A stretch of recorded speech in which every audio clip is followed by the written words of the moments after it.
Hey everybody, and welcome back to our Poorly Reviewed. Today we're going to talk about Snake Eyes. So Snake Eyes, starring Henry Golding of Crazy Rich Asians fame, and directed by Robert, I don't know how to pronounce his name, Schwentke. And he did R.I.P.D. Huh? Which one is that? Great Value Ghostbusters. Great Value Ghostbusters with Ryan Reynolds and Jeff Bridges, rated R. With a sprinkle of MIB. This movie is basic.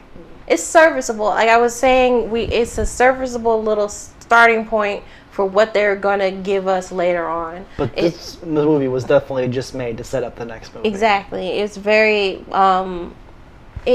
basic. It gives me RC Cola vibes. It gives me B movie vibes. Yeah. It's like a big budget B movie that they intentionally went out to make.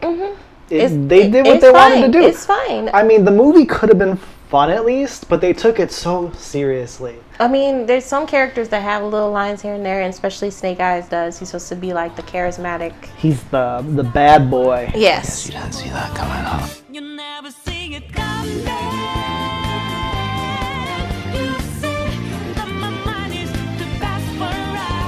Sorry, this movie was so boring to me. The action scenes were filmed poorly, and then the camera was always moving. And you couldn't even tell what was happening in half the action scenes. Right. And that's a problem, because you should be able to see what the fuck is going on in a movie where you have actual martial artists doing their thing. It feels like they cut corners by filming it certain ways and certain locations for the fights. Like, there's a certain fight that kind of takes place in the alleyway, and it definitely is like, this is a soundstage. Yeah. This is a soundstage as hell. But briefly, from what you told me, that it sticks to the real background of Snake Eyes too closely, Kinda. but it kind of veers off. Well, he's adopted at a young age when his dad gets killed.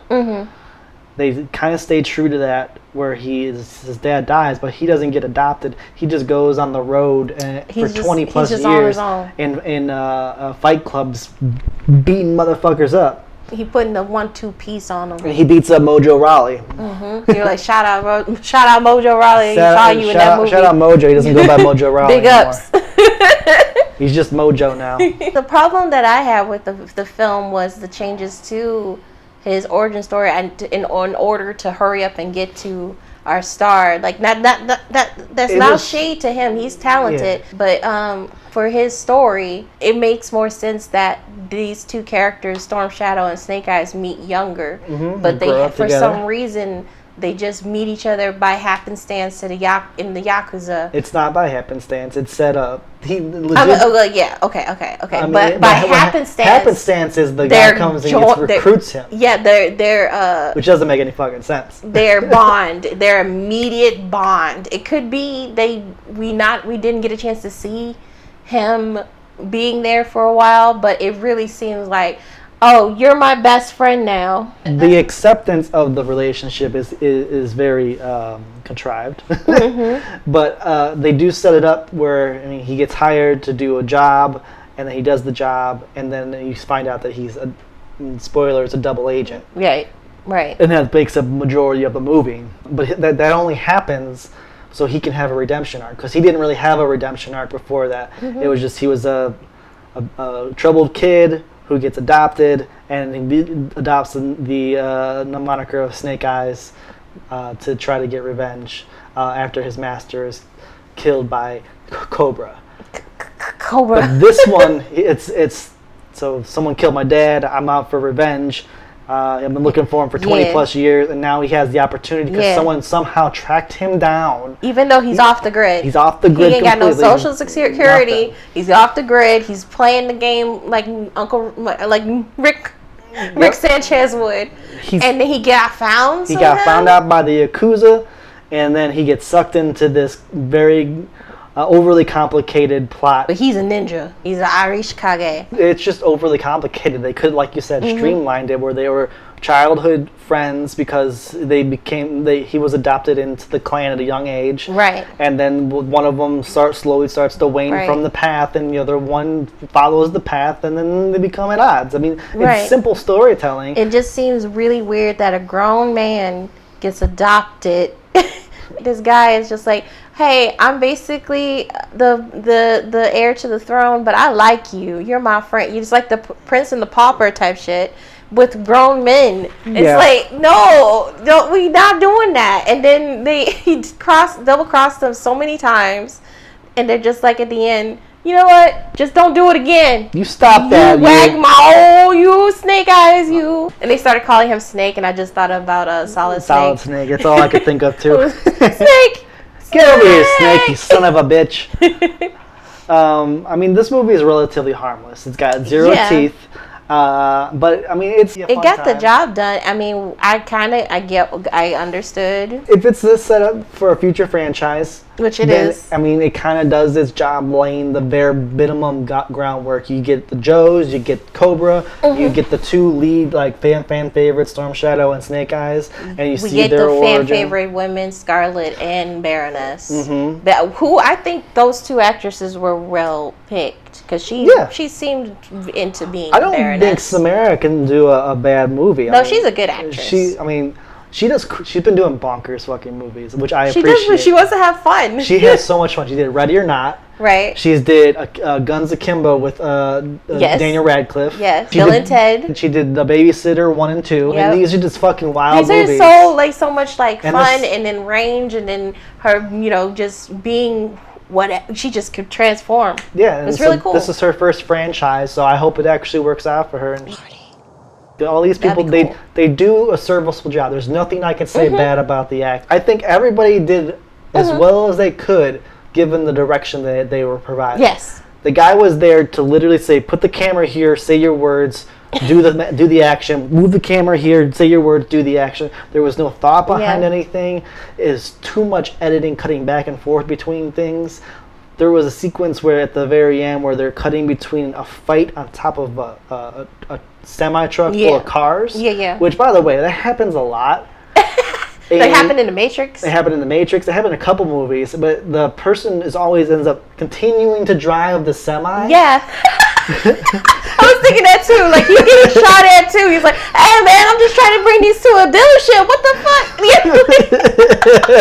But he's just like, he's like, no. He just keeps going. They always end up taking the vehicle. He got shot, and he's just perfectly just driving straight. Foot. He's got a lead foot and steel toe boots on. And his arms are very heavy, so it keeps the steering wheel locked in place. It is just a straight shot. Yeah. Sure. This movie is grounded, right? It feels grounded, and then they get to the magical portions of this thing, like they have vision quests, giant snakes in a hidden temple beneath the earth, giant anaconda that can sense if you're pure of heart. Which actually ends up being a huge part of the plot. I knew it was coming. You show it because they go bring it back again. They get learned from M. Night. And then a stone that actually is able to let the user burn whatever he or she wants to burn. It's the Smyth. Smyth stone. Smyth stone. But they don't have any. They don't have any of the fun. They don't have any of the gadgets. They don't have anything but Snake Eyes and Storm Shadow, and then giving Baroness bedroom eyes to each other. Yeah, it's just it had so much potential to do something interesting and build the story, but they just played it so straight. At least the original two that they did, the G.I. Joe Rise of Cobra and Retaliation, was just dumb fun. Dumb fucking fun. This isn't even dumb fun. This is just this. That's what we thought the Hasbro movies were gonna be, like Battleship and G.I. Joe and all that. It's just silly, turn your brain off, Transformers type things. But this one was trying to do too much and very little at the same time. It's just this oatmeal. You know, it's like a bowl of oatmeal with a few blueberries in it. It sets up the next movie. You get that double turn, the classic Stone Cold Steve Austin, Bret Hart turn. Yep. And then you come out the other side, and you're just like, okay, all that shit happened, but there doesn't seem like there's any really major consequences other than Storm Shadow left because he can no longer rule the clan at the end of the day. Yeah. And then he's like, I'm gonna kill you next time I see you. And he's just like, I'm gonna go find him. Like, he's gonna kill you! After betraying them several times throughout the movie, they accepted him into the clan. He flared their ass so many times. He's like, oh, no, what's me? You know, shit like that. Crazy. Like, it doesn't make any sense. By the end of it, this relationship should be so strained. Nobody should want to see each other. But it's just like, in the middle of a firefight, they were like, all right, after this, I'll kill you later. He's like, got it. I guess the last part I wanted to talk about was the whole revelation behind everything. Big spoilers. Cobra's behind his dad's death. What? And that he finds out that's the climax of the movie, and that's who he's been he found out he was working for about a quarter of the way through the movie when the Baroness showed up. No way. And all this shit was for Cobra, so I'm shooken. Now he knows that Cobra is the one that ruined his life. Yes. And he needs to track down Cobra. Even though Cobra right there. Instead of going after the Baroness to get the information, because he's been so one note this entire movie, he actually changes his tone and says, I'm going to go back and try to fix all my issues that I created with the clan, because it's my fault.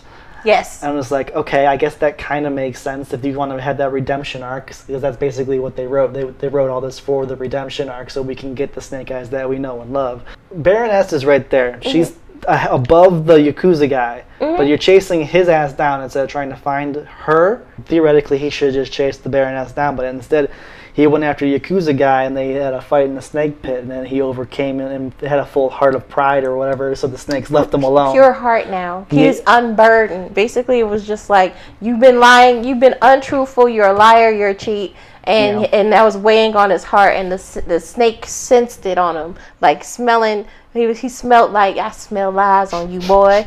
I could smell it. Since he told everyone the truth, he's pure of heart now. It's fine. He's a lad, and he's a diamond in the rough, you know?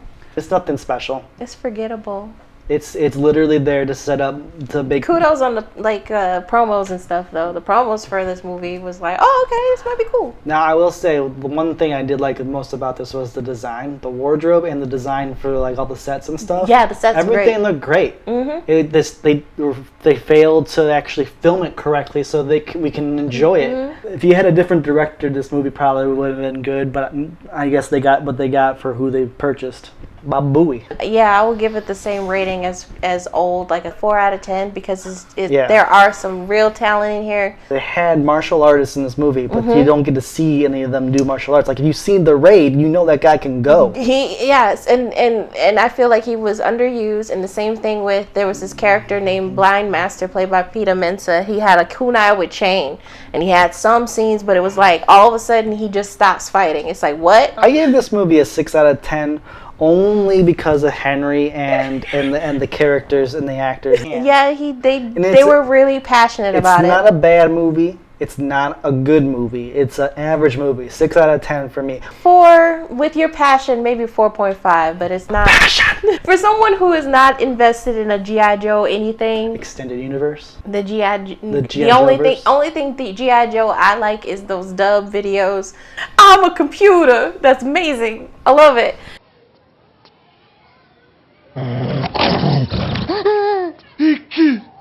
What? I'm a computer. Anyway, thank you so much for watching our video, our slow descent into madness. This was a crazy double feature because we watched Old and Snake Eyes, and then it is like weirdest fucking thing I thought the Snake Eyes was gonna kind of cleanse the palate, but it kind of was just like, nah. So yeah, that's all I got to say about that. I appreciate everyone coming by, saying hi. Feel free to like this video if you liked it. Share it if you want. Subscribe as always. We'll see you in the next one. Adios. We'll see you in the next one. Is that the mother? Is that it? What is that? Oh, it's got a mouth at the bottom. Yeah, that's a squid. It's scary. I don't like. Oh, it's okay.